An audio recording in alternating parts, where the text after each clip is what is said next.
Hey guys, Jordan here, and in this video we're going to be talking about how to get through the gatekeeper, that annoying little person that won't let us speak to the business owner. But before we get into it, like, comment, subscribe, turn that notification bell on. Let's get started with this video.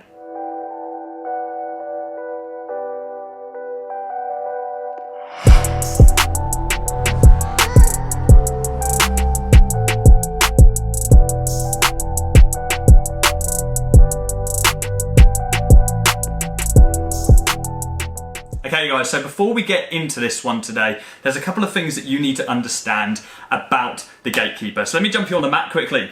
So, the gatekeeper is our friend and not our foe. When we are calling up these business owners and we're speaking to that secretary or whoever it is that answers the phone, the waiter or whatever, it's very easy to get up on our back foot about this person. It's very easy for us to dislike this person because we just want to get through to the business owner, and for the life of us, they're not letting us speak to them to pitch our service and sign them up as a client. Now, what we have to realise is that the gatekeeper, whoever answers the phone, is just doing their job. And we also need to realise that they are a wealth of knowledge. So what do I mean by this?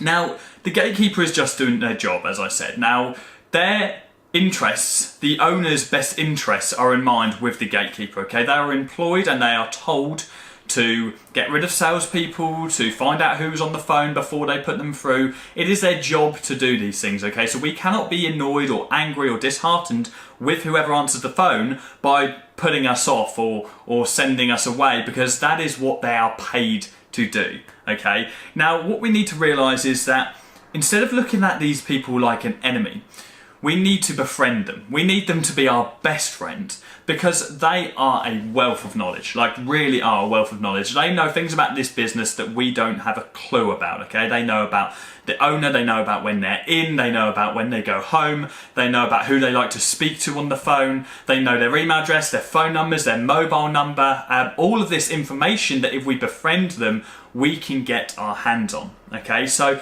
we've got that out of the way. That's number one step you need to realise before you can begin to get through and past the gatekeeper and through to the business owner. You need to realise that they are our friend and not our foe. But they will be our foe, they will be our enemy if they want to be, okay? If you piss these people off, they'll make your life hell. If you piss off the gatekeeper, you might as well take that business off your sales database because you're not getting through to that business owner no matter how much you try. Now, what we're now going to move on to are three main rules that you need to abide by when you're cold calling, full stop. This is not just when you're getting through the gatekeeper, this is all the time. Like when you're cold calling, no matter what industry you're calling, you need to stick by these rules. So, the rules, what are they? Never pitch the gatekeeper. Don't script your voice and do not lie, okay? Never pitch the gatekeeper. This is pretty self-explanatory. What I'm talking about here is not selling to the gatekeeper, okay? If you pick up the phone and you're speaking to a secretary, why waste your time trying to sell your service to that secretary? They don't give a damn. They're just trying to find out who you are so they know whether or not they can put you through to the business owner or whoever it is that you're trying to reach. So don't waste your time by selling to them. If anything, they're just going to get on their back. They're going to get on their back heels, and they're just going to try and think of a way to get you off the phone because you're instantly going to come across like a salesman. Now, this also leads us on to the next point of never pitching your voice, never scripting your voice.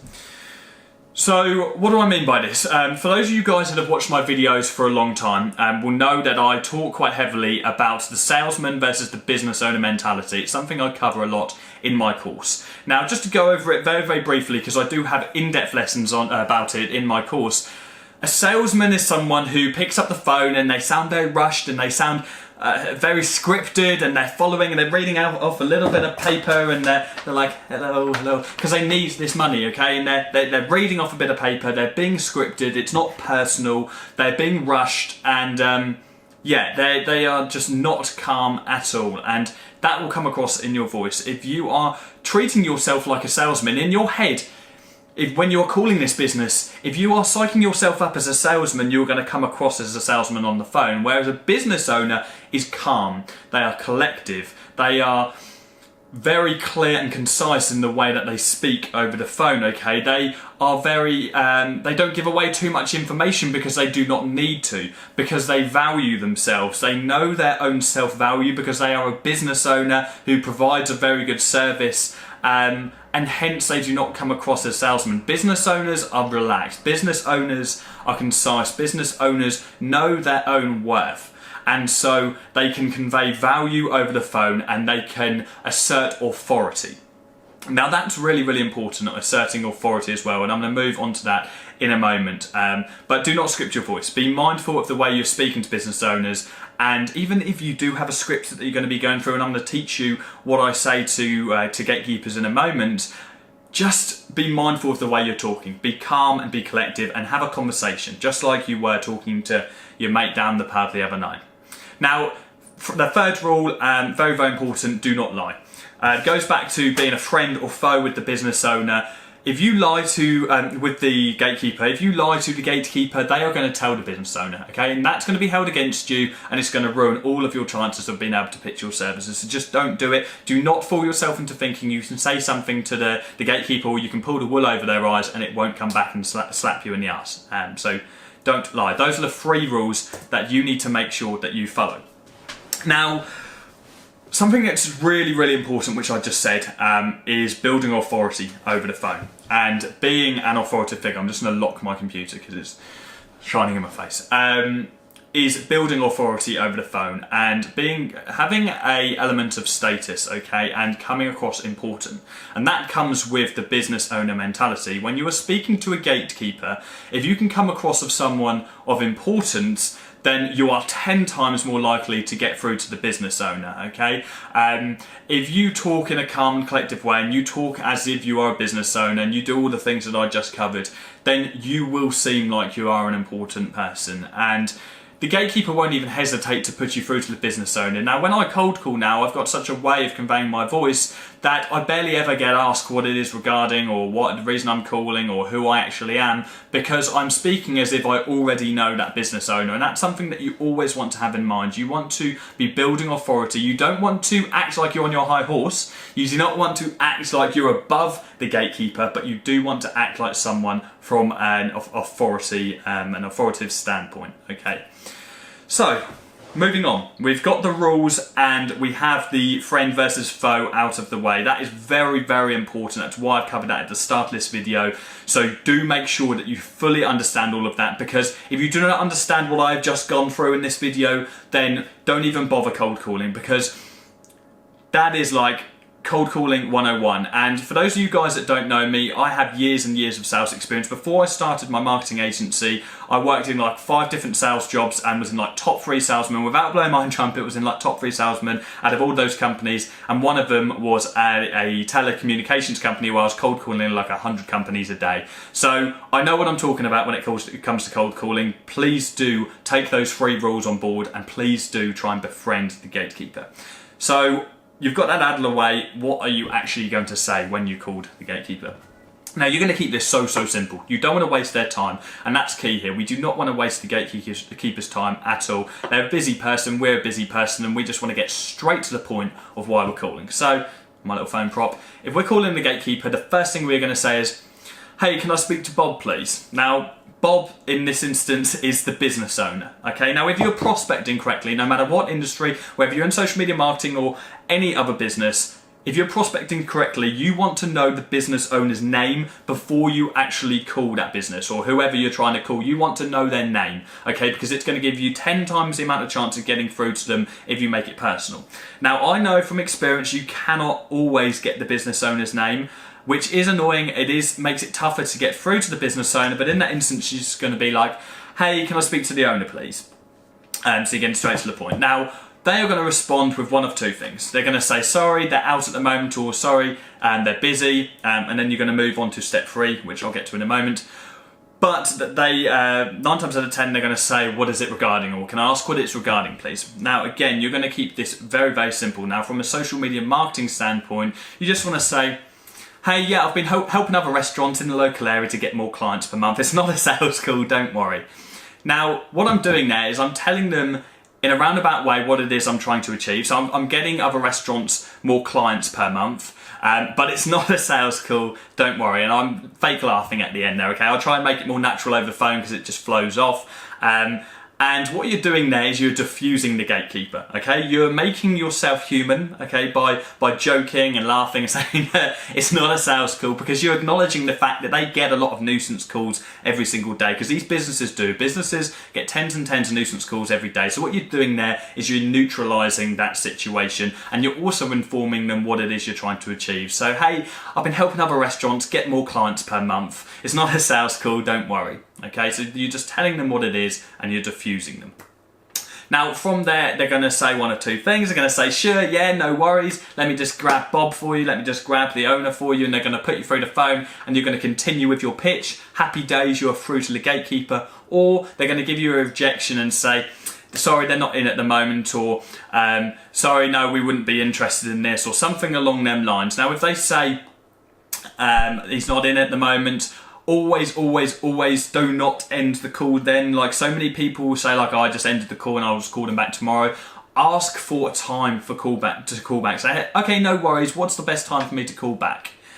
And write that down and call them back at that time. Be religious to that. Show that you practice what you preach and you do what you say you're going to do. So if they give you a time when it's good to call back, make sure you call back at that time. What you also want to do is ask for an email address, okay? Now with that email address, once you get that email address, 9 times out of 10 it will have their name on it. So if you didn't know the business owner's name already, you will now, and you can use that as fuel. When you next call up that business, you can ask for the business owner by a first name basis. And what you also can do is send them an email just to say, hey Bob, I reached out, I tried to call you earlier on, is there a better time for me to call back? So you're trying another avenue to get hold of that person as well.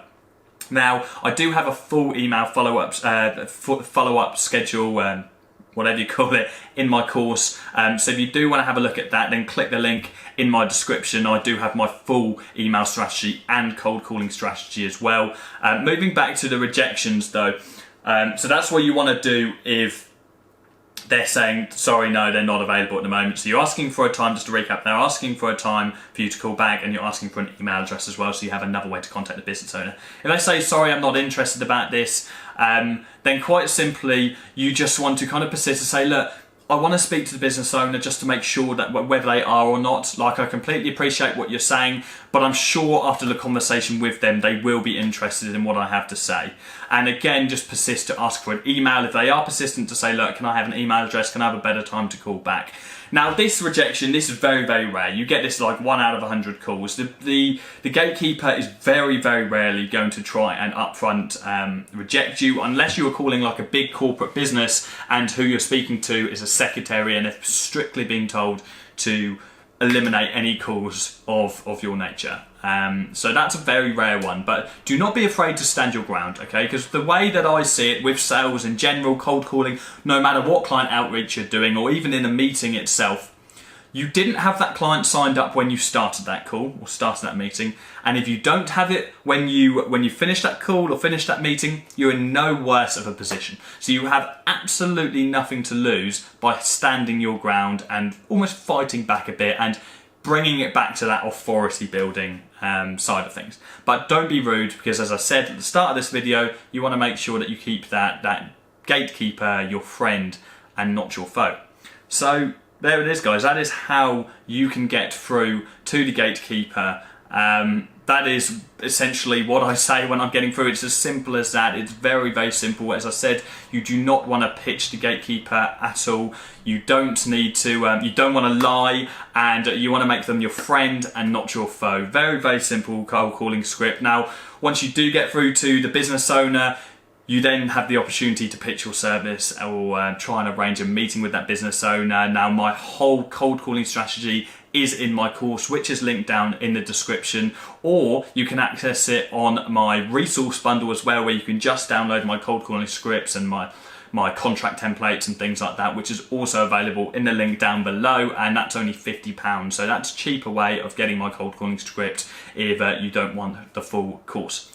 Okay guys, that's the end of this video. There's nothing else really to cover on it. It's really simple once you know how to do it. I do strongly advise that you watch the start of this video again if you haven't cold called before, because befriending the business owner and making sure you follow those 3 rules are so important, more important than the actual script that you're following. Please do share this video with anyone you know who's cold calling and struggling to get through the gatekeeper. If you're not subscribed, then do subscribe. Make sure you subscribe. And actually, I just remembered, I am meant to announce the winner of last week's competition in this video. So what I'm going to do, because I have not actually done the random name generator yet, I'm going to comment down below. Down below, I'm going to comment the winner of last week's competition, which is the mentorship package and the cold call, which is super exciting. And then I'll be back again on Tuesday. It's maybe going to be Wednesday next week. Cheers, guys.